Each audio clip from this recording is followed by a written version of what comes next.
बिहार क्षेत्र की चर्चा सर्वप्रथम किस साहित्यिक रचना में मिलती है? बिहार में अफगान सत्ता के आरंभिक उत्कर्ष में किस जनजातियों की देन थी? बिहार के सुप्रसिद्ध सूफी संत मखदूम साहब के पत्रों का एक संकलन किस नाम से प्रकाशित हुआ था? तो ध्यान रखना दोस्तों, साहित्यिक रचना की जब वर्णन की बात आती है तो सबसे पहले ये क्या करेंगे, इसमें से शतपथ ब्राह्मण करेंगे। क्या करेंगे? शतपथ ब्राह्मण। शतपथ ब्राह्मण में दोस्तों इसका वर्णन मिलता है। किसमें? शतपथ ब्राह्मण में। किसमें? शतपथ ब्राह्मण में इसका वर्णन मिलता है भाई, ये यहाँ से ध्यान रखना है। अफगानों की सत्ता के उत्कर्ष के लिए अगर देखा जाए तो इसमें से कौन सी जनजाति होती है? तो इसमें आपको पिछली क्लास में भी बताया था, नुहानी जनजाति। कौन सी? नुहानी जनजातियाँ। नुहानी जनजातियाँ ये इसके लिए दोस्तों यहाँ से इम्पॉर्टेंट हुई थी, ये ध्यान रखना है। बिहार के सुप्रसिद्ध सूफी संत मखदूम साहब के पत्रों का एक संकलन किस नाम से प्रकाशित हुआ था? तो मकबूबाते सदी के नाम से, मकबूबाते सदी के नाम से ये प्रकाशित किया गया था भाई। ये पिछली क्लास में आपको बताया था, ये पूरा का पूरा पिछली क्लास में आप सबको बताया था, आज सभी का एकदम याद होना चाहिए। बंगाल, बिहार व उड़ीसा को दीवानी अधिकार ईस्ट इंडिया कंपनी को किसने प्रदान किया था? तो आपको पता है बक्सर युद्ध के पश्चात शाह आलम द्वितीय के द्वारा दिया गया था। बिहार के किस मुगल शासक का राज्याभिषेक अंग्रेजों के संरक्षण में हुआ था? तो यहाँ पर भी शाह आलम द्वितीय का नाम ही हम लोग लेकर के गए हुए थे, शाह आलम द्वितीय। बिहार के किस आंदोलन को दूसरी जंगे आज़ादी कहते हैं? तो ध्यान रखना दोस्तों, संपूर्ण क्रांति। संपूर्ण क्रांति के लिए ये दूसरी जंगे आज़ादी कहा गया था, जो कि जयप्रकाश नारायण के नेतृत्व में इसका आयोजन किया गया था। किसके नेतृत्व में? जयप्रकाश नारायण के। बिहार का कौन सा क्षेत्र 1770-71 में सन्यासी विद्रोह का केंद्र बन गया था? सन्यासी विद्रोह, जो कि दोस्तों बहुत ही चर्चित विद्रोह, ऐतिहासिक काल में इसको दर्ज किया जाता है। और इसमें अगर देखेंगे तो बिहार का पूर्णिया क्षेत्र, कौन सा? बिहार का पूर्णिया क्षेत्र इसके लिए विशेष तौर से जिम्मेदार था। बिहार के दीदारगंज से प्राप्त यक्ष और यक्षिणी की मूर्तियां किस काल से संबंध रखती हैं? तो इनका संबंध मौर्य काल से होता है। कब से होता है भाई? मौर्य काल से इनका संबंध बनेगा, ये ध्यान रखना है। बिहार में अंतर्राष्ट्रीय विश्वविद्यालय यूनिवर्सिटी ऑफ नालंदा के प्रथम कुलपति कौन बनाए गए थे? तो डॉक्टर गोपाल सभरवाल। किसका नाम दर्ज हुआ था? डॉक्टर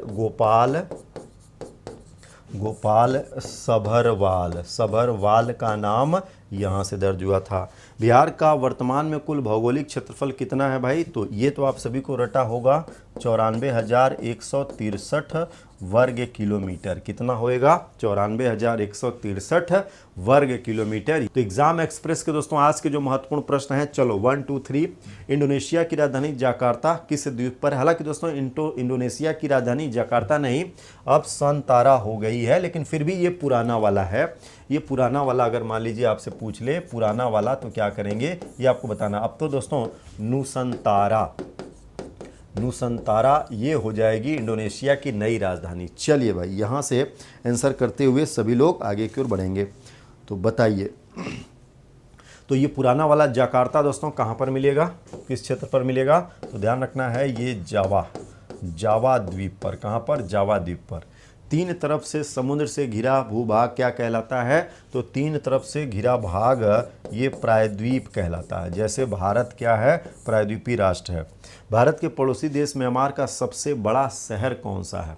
तो निश्चित रूप से म्यांमार का सबसे बड़ा शहर दोस्तों इसकी राजधानी क्षेत्र जो पुराना वाला है, तो इसका रंगून क्या होता है भाई? इसका रंगून शहर सबसे बड़ा शहर माना गया है, जिसको यांगून पहले हम लोग इसी को रंगून कहते थे। क्या कहते थे? रंगून कहते थे।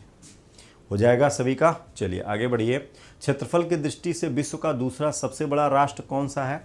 तो प्रथम अगर देखेंगे तो प्रथम होता है रूस। प्रथम कौन सा है? रूस है। और दूसरा अगर देखेंगे तो दूसरा कौन सा होगा? कनाडा होता है। कौन सा? कनाडा होगा। ये यहाँ से ध्यान रखना है। कौन भारत तथा चीन के मध्य एक अंतर्राष्ट्रीय सीमा है? तो भारत और चीन के बीच अंतर्राष्ट्रीय सीमा अगर देखेंगे तो सर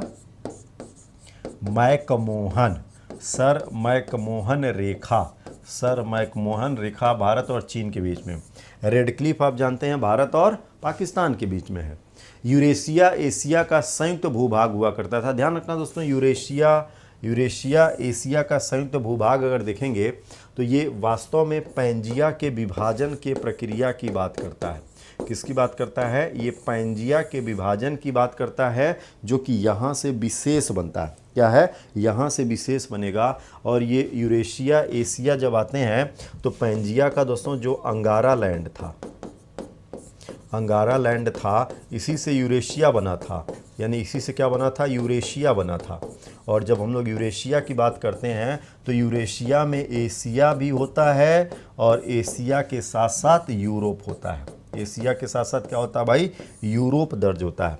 तो यूरेशिया एशिया तथा यूरोप का संयुक्त भूभाग था। क्या था? एशिया तथा यूरोप का संयुक्त भूभाग यूरेशिया कहलाता है। ये ध्यान रखना। चलिए आगे बढ़िए, नेक्स्ट पर आइए। पृथ्वी पर सबसे ऊंचा पर्वत शिखर कौन सा है? तो भाई इसमें कोई डाउट नहीं होगा किसी को, माउंट एवरेस्ट। कौन सा हो जाएगा? माउंट एवरेस्ट, हिमालय, यानी कि हिमालय से इसका संबंध बनेगा। कौन सी पर्वत श्रेणी एशिया को यूरोप से अलग करती है? एशिया को यूरोप से अलग करने के लिए दोस्तों ध्यान रखना है, यूराल पर्वत, यूराल पर्वत आता है। इसके अलावा अगर देखा जाए तो काकेशस पर्वत, ये दो पर्वत श्रेणियां हैं जो अलग करती हैं। पृथ्वी का ठोस भाग जिस पर हम लोग रहते हैं उसे क्या कहते हैं? उसी को हम लोग कहते हैं भूपर्पटी। उसी को क्या कहते हैं? भूपर्पटी कहते हैं भाई, यानी क्रस्ट कहते हैं। पृथ्वी की ऊपरी परत, ऊपरी सतह के नाम से इसको जाना जाता है। म्यांमार में अवस्थित है, म्यांमार में अवस्थित है दक्षिण अल्पस पर्वत श्रेणी। कहाँ स्थित है? इसको लेकर के चलना है। तो म्यांमार दोस्तों कहाँ पर स्थित है? तो म्यांमार एशिया में है, लेकिन एशिया में कहाँ? तो ध्यान रखना है दक्षिण पूर्वी एशिया। म्यांमार की लोकेशन कहाँ पर बनती है? एशिया महाद्वीप में, लेकिन एशिया महाद्वीप में कहाँ? इसको दक्षिण पूर्वी एशिया में रखा गया है। दक्षिणी अल्पस पर्वत श्रेणी कहाँ स्थित है? ये भी दोस्तों बहुत ही कंफ्यूज करता है। दक्षिणी अल्पस पर्वत श्रेणी ध्यान रखना है, एक है अल्पस, एक क्या है? अल्पस पर्वत है। अल्पस पर्वत, अल्पस पर्वत को अगर देखेंगे, यानी ये अल्पस पर्वत ये आपको मिलेगा यूरोप में। कहाँ पर मिलेगा? यूरोप में। यूरोप में अगर देखेंगे तो ये पर्वत फ्रांस और इटली के सीमा पर प्रमुख रूप से फैला हुआ मिलेगा।